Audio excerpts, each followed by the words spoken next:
जी, इस वीडियो में हम ये समझेंगे कि ऑक्सीडेशन स्टेट्स या ऑक्सीडेशन नंबर हमारी किस तरह हेल्प करते हैं रिएक्शंस को आइडेंटिफाई करने के अंदर में कि ये रिएक्शन रेडॉक्स रिएक्शन है या रेडॉक्स रिएक्शन नहीं है।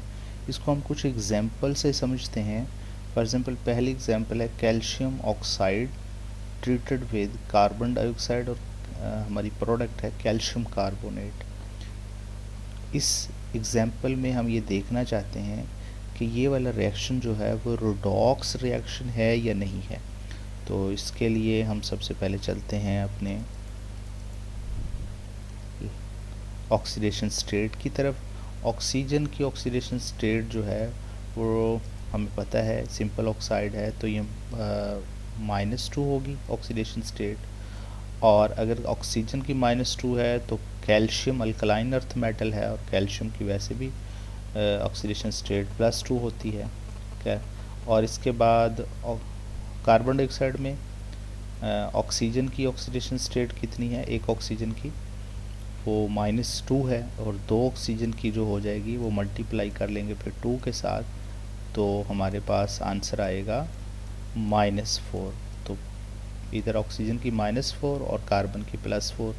अगर प्रोडक्ट साइड पे देखें तो यहाँ भी ऑक्सीजन की ऑक्सीडेशन स्टेट जो है वो -2 है, तो 3 ऑक्सीजन की जो हो जाएगी वो डेफिनेटली 3 के साथ हम मल्टीप्लाई करेंगे तो हम आंसर हमारे पास आ जाएगा -6। तो कार्बन की कैल्शियम की ऑक्सीडेशन स्टेट कितनी होती है, वो डेफिनेटली +2 होती है, ये चेंज नहीं होती।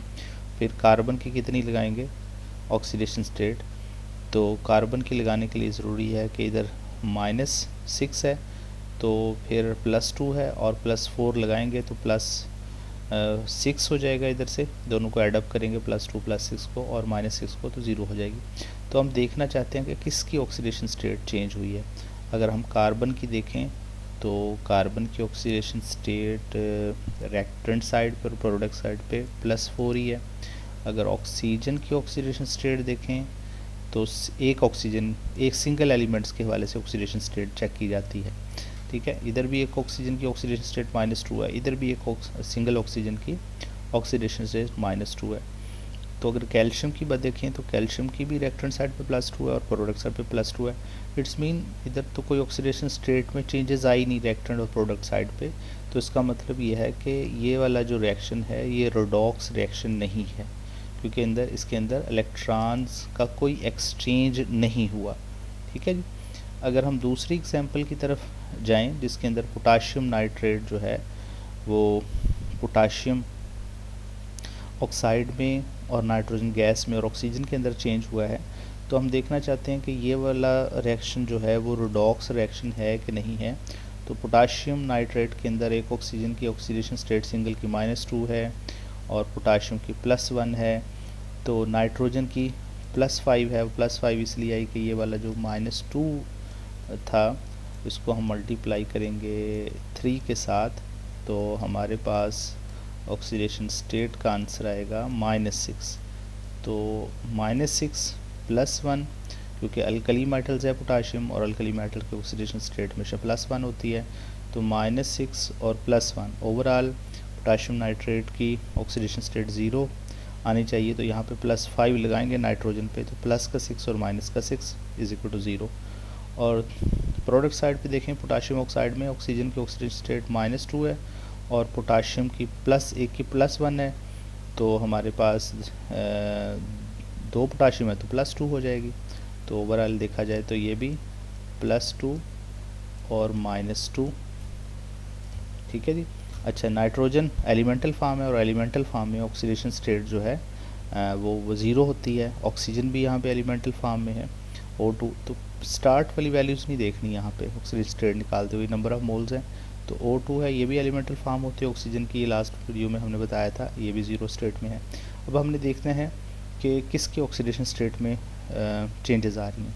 तो देखें यहाँ पे ऑक्सीडेशन स्टेट नाइट्रोजन की +5 है, तो इधर नाइट्रोजन की ऑक्सीडेशन स्टेट 0 में जा रही है। इट्स मीन जो है कि नाइट्रोजन की ऑक्सीडेशन स्टेट जो है वो चेंज हो रही है एक तो। दूसरा, इधर ऑक्सीजन की ऑक्सीडेशन स्टेट -2 है और प्रोडक्ट साइड पे ऑक्सीजन की ऑक्सीडेशन स्टेट 0 है, यानी ऑक्सीजन जो है वो -2 से 0 की तरफ गया है और इधर से नाइट्रोजन जो है वो +5 से 0 में गया है। तो +5 से 0 में गया है तो इट्स मीन ये क्या है, दैट इज़ द रिडक्शन, क्योंकि प्लस भी ऑक्सीडेशन स्टेट कम हो रही है और ये माइनस से 0 की तरफ गया है तो डेफिनेटली ये ऑक्सीडेशन है। इट्स मीन ये एक रिडॉक्स रिएक्शन की एग्जांपल है। अच्छा जी, नेक्स्ट हमारे पास एग्जांपल है जिसके अंदर सल्फ्यूरिक एसिड है और सोडियम हाइड्रोक्साइड एक बेस है, एसिड बेस रिएक्शन है, इसको हम न्यूट्रलाइजेशन रिएक्शन भी कह सकते हैं। तो दो चीज़ें बनेगी, साल्ट और वाटर, सोडियम सल्फेट साल्ट है और वाटर इसके अंदर बन रहा है। इसके अंदर देखें सल्फ़र ऑक्सीजन की ऑक्सीडेशन स्टेट जो है इसमें -2 है और ऑक्सीजन 4 ऑक्सीजन है तो 4 ऑक्सीजन की -8 हो जाएगी, तो आंसर हमारे पास -8 आ जाएगा यहाँ पे।